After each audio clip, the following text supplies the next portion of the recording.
Bonjour mes amis, bonjour, que Dieu vous bénisse tous. J'étais en train de penser encore au sujet de ce verset où Dieu dit, Dieu qui a dit, j'habite dans les lieux élevés et dans la sainteté, mais je suis avec l'homme contrit et humilié, afin de ranimer les esprits humiliés, etc. Je voulais seulement que vous sachiez le suivant. Nous allons peser cette parole en l'unissant à l'histoire de Naaman. Vous connaissez l'histoire de Naaman. Si vous ne la connaissez pas, vous allez la connaître. Naaman a été un ministre de la guerre, l'homme principal de Syrie, le plus puissant. Il serait aujourd'hui un ministre militaire ou le ministre qui a tous les pouvoirs après le président ou à cette époque du roi de Syrie. Il était le plus important. Et à cause de cette importance qu'il avait, évidemment, il devait être un homme très orgueilleux, prépotent, enfin, arrogant, etc. Voyez, seulement, c'est comme ça que je pense. En plus de cela, il était un homme complètement contraire à Israël, l'ennemi numéro 1 d'Israël, qui est le peuple de Dieu, contraire au peuple de Dieu, ennemi du peuple d'Israël. Et au-delà de cela, il était incrédule, sceptique en relation au Dieu d'Israël. Il était ennemi d'Israël. Imaginez comme il serait ennemi de Dieu. Alors, il était un homme complètement opposé à Dieu, à la foi, à la parole de Dieu, à tout ce qui concerne le Dieu vivant, le Dieu d'Abraham, d'Isaac et d'Israël. Et là, qu'est-ce qui est arrivé? Il a attrapé la lèpre. Sa servante a dit à sa patronne, à sa maîtresse, qu'il y avait en Israël un prophète qui pourrait résoudre son problème. Et Naaman est allé jusqu'au prophète, et vous savez déjà, au début, il ne voulait pas se soumettre à la parole du prophète. Le prophète ne l'a même pas reçu. Le prophète Élisée ne l'a même pas reçu. Il a envoyé un message. Oh, va là et dis au commandant de se laver 7 fois, de se plonger 7 fois dans le Jourdain. Et là, qu'est-ce qui se passe, mes amis? Qu'est-ce que nous voyons cela? Dieu dit, j'habite dans les lieux élevés, dans la sainteté, mais je suis avec l'homme contrit et humilié. Bien, Dieu ne fait pas, Dieu n'a pas fait d'acception de la position de Naaman. Il était riche, puissant, orgueilleux, puissant, pédant. Il haïssait le peuple d'Israël. Il ne croyait pas dans le Dieu d'Israël. Il avait tout pour être un maudit dans la vie. Sauf que, qu'est-ce que cela montre? Qu'est-ce que je vois en Naaman? Je vois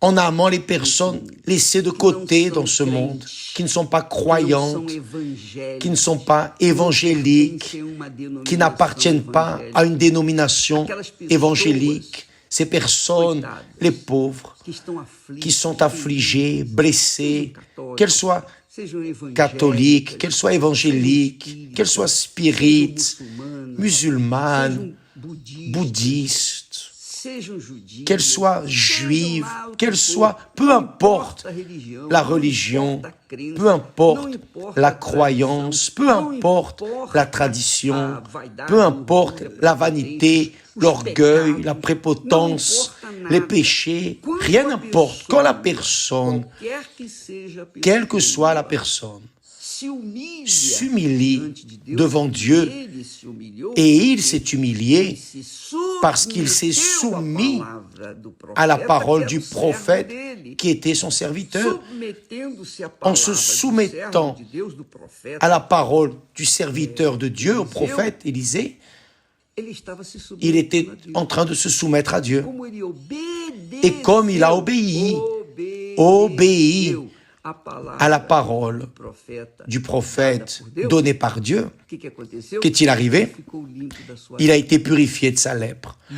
Cela montre clairement que Dieu est le même pour toutes les personnes, peu importe la religion, peu importe la philosophie, peu importe si c'est un homme, une femme, un homosexuel, une lesbienne, peu importe si c'est un voleur ou une personne de bien, peu importe si la personne est bandit ou prostituée, peu importe la situation de la personne, qui que soit la personne, elle est une âme.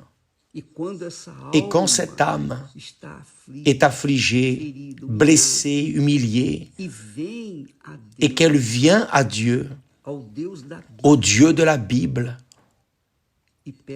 et demande de l'aide, il étend la main. Maintenant, je pense, combien de personnes sont dans les églises qui s'intitulent ceci, cela, sont arrogantes parce que elles sont ceci ou cela, sont ouvriers, évêques, pasteurs, épouses de pasteurs. Rien de cela ne compte. Ce qui compte, ce qui a de la valeur, c'est que la personne soit humble. Humble. Quand elle est humble, quand elle s'assujettir, c'est être humble, c'est obéir. Quand vous vous assujettissez à votre patron, vous êtes humble à votre patron, au moins à lui. Alors, vous obéissez à la parole de votre patron, de votre patronne, n'est-ce pas?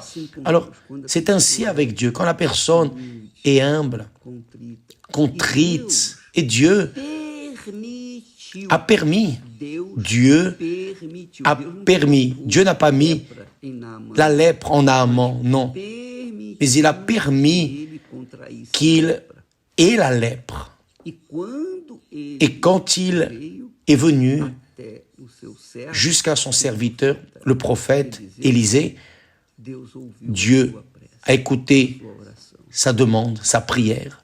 Alors, Dieu permet que nous soyons menés au désert, aux luttes, aux difficultés, pour que nous nous humilions. Oh mon Dieu, voici ma vie, pardonne-moi.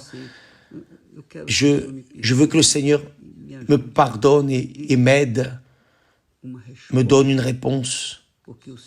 Parce que le Seigneur n'est pas Dieu de pierre, de bois, de métal, mais tu es un Dieu vivant. Alors, aide-moi et miséricorde-moi. Et Dieu exauce. Alors, ce dimanche, nous aurons les 7 plongeons, comme Naaman, le plongeon dans la parole de Dieu. Et vous êtes notre invité, d'accord?